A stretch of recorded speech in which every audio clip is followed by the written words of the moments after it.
This is Fostering Kids Universe, and we have a bone to pick with the internet.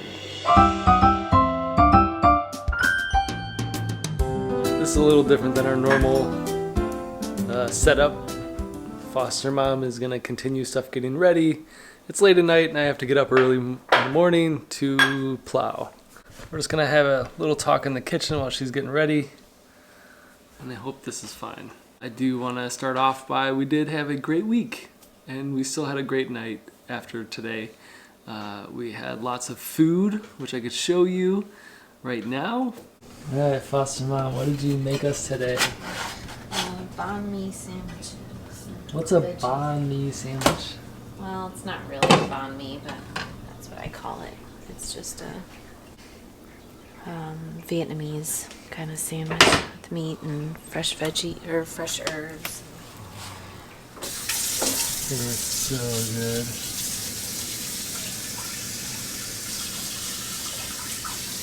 Since the girls are away, we made the best homemade blueberry sandwich. Did you like them?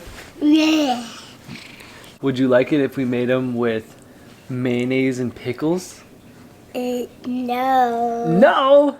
What? That would be amazing. So now I want to give a service announcement and just want to say I hate the internet. Don't get me wrong, this works for both ways, for kids in foster care and kids that are not in foster care.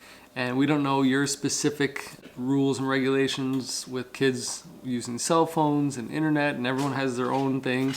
In this household, we don't do a lot of screen time and we don't do cell phones, frankly, because we don't feel like the kids need them.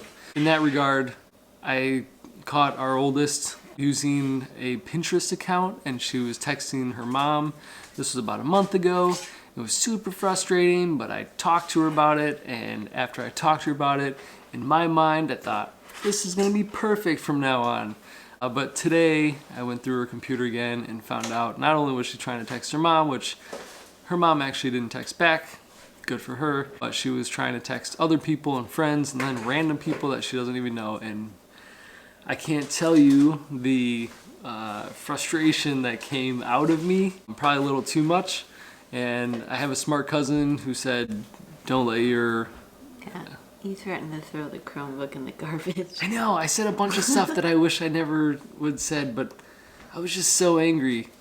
But I had a cousin last week that said, you know, I was tired at work and cranky, and he was like, hey, don't let work come home and mess up what you can have for your kids. So I kind of, the same thing today, like it was just a long day and found out I have to work in the morning, and I could just feel that frustration coming out. So I kind of did, after I threatened to throw the Chromebook in the garbage and tell the teachers to just let her write on paper for the rest of the year, we did kind of talk about it, and I felt like it was a good talk at the end, but I don't know if it got through to her head, because who knows? She's almost teenager, so I was a teenager once, and yeah, this is payback. It was frustrating, needless to say, and then going through it, she's looking at how to find text messaging on her computer and just a bunch of frustrating things. So I encourage you, if you haven't yet, be a parent and go through your kids' phones or Chromebooks or whatever they have. Just make sure they're not doing something that they shouldn't do. I think the biggest frustration I had today was that she was texting, or she was responding to people on Pinterest that she had no idea who they were, and they were asking her questions, and she was posting pictures of herself. And she's 11 years old in the foster care system, and it just kind of scared me half to death, because I don't know what else she posted. She said there was nothing else from what I found, and so I can only believe her. And I know kids, they can figure out ways to do anything, because it's 2020 right now, and they can have their friends' phones and they can do all that kind of stuff. But after I gave a good talking to, I felt like I wanted to just talk about the dangers of the internet, and I showed her a video of like phishing and imposters on the internet, of somebody who can say that they're, you know, a teenager and they just want to hang out, and it could be an adult that's saying that. I encourage you to just be vigilant in looking at your kids' stuff, so to keep them safe. Also, we need ideas. This is kind of the first time we're going through this. We do think it's a trigger from stuff that's going on with the case. There was news of changes in the future, so that usually triggers something with our kids.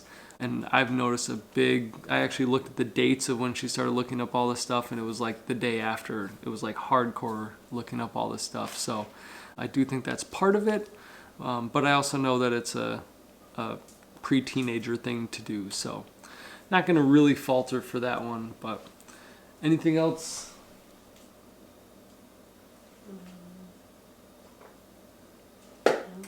Oh, okay.